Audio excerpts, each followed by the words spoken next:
আলাইকুম সম্মানিত দর্শক ও শ্রোতা সকলকে জনতার কথার বিশেষ অনুষ্ঠান পত্রিকার চোখে বাংলাদেশ অনুষ্ঠানের পক্ষ থেকে শুভেচ্ছা ও অভিনন্দন জানাচ্ছি। আমি আছি আপনাদের সাথে বাদশা আবদুল্লাহ। বরাবরের মতো আজ জাতীয় দৈনিক পত্রিকাগুলোর শিরোনাম নিয়ে আলোচনা করব। প্রথমে আমার হাতে রয়েছে দৈনিক প্রথম আলো। প্রথম আলো তাদের প্রথম পৃষ্ঠায় বেশ কয়েকটি শিরোনাম করেছে, তার মধ্যে 3টি শিরোনাম নিয়ে আমি আলোচনা করব। মংডু আরাকান আর্মির দখলে রোহিঙ্গা অনুপ্রবেশের সংখ্যা। মূলত মায়ানমারের কেন্দ্রীয় বাহিনী তথা জান্তা সরকার একের পর এক এলাকা তাদের হাতছাড়া করছে। দেশটির বিদ্রোহী গোষ্ঠীগুলো একেবারে মিয়ানমারটি নিয়ন্ত্রণে নেওয়ার চেষ্টা করছে। ইতিমধ্যে তারা দেশটির বিভিন্ন অঞ্চল, মূলত সীমান্ত অঞ্চলগুলো দখলে নেওয়ার চেষ্টা করছে। বিভিন্ন অঞ্চল ইতিমধ্যে দখলে নিয়েছে, মূলত মায়ানমারের ঘটনাটি এটি।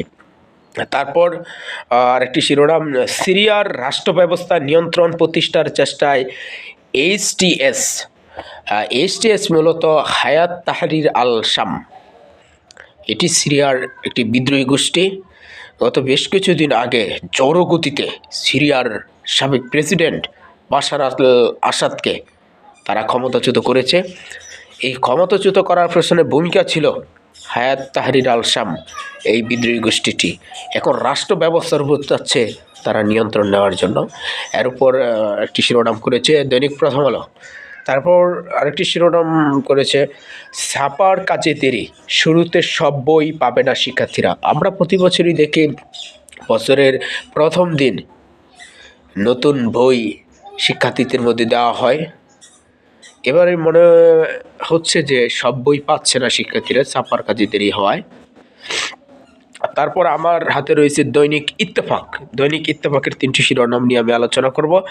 র্যাবের হাতে 20 বছরে বিচার বহির্ভূত হত্যা 3000। বাংলাদেশের একটি আইন শৃঙ্খলা বাহিনীর মধ্যে একটি র্যাব, এই র্যাবের হাতে 20 বছরে 3000 বিচার বহির্ভূত হত্যা হয়েছে। তারপর গুম খুন আয়নাগরের জন্য ক্ষমা চাইল র্যাব তাদের কৃতকর্মের জন্য ক্ষমা চেয়েছে। পূর্বে আমরা দেখেছি পুলিশও ক্ষমা চেয়েছিল তাদের কৃতকর্মের জন্য।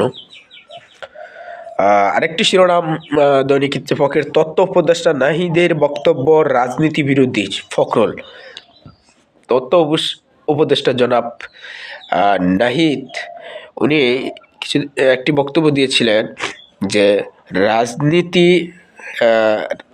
রাজনৈতিক দলগুলো অন্তর্বর্তীকালীন সরকারকে ব্যর্থ করার চেষ্টা করছে। মূলত এই বক্তব্যটি কেন্দ্র করে মির্জা ফখরুল ইসলাম আলমগীর উনি এই প্রতিবাদটি করেছেন যে এটা রাজনীতি বিরোধী একটি বক্তব্য। তারপর আমার হাতে রয়েছে বাংলাদেশ প্রতিদিন। বাংলাদেশ প্রতিদিনের একটি শিরোনাম নিয়ে কথা বলতে চাই। হাসিনার বক্তব্য সমর্থন করে না ভারত, এমপিদের ব্রিফিংয়ে বিক্রম মিস্ত্রি।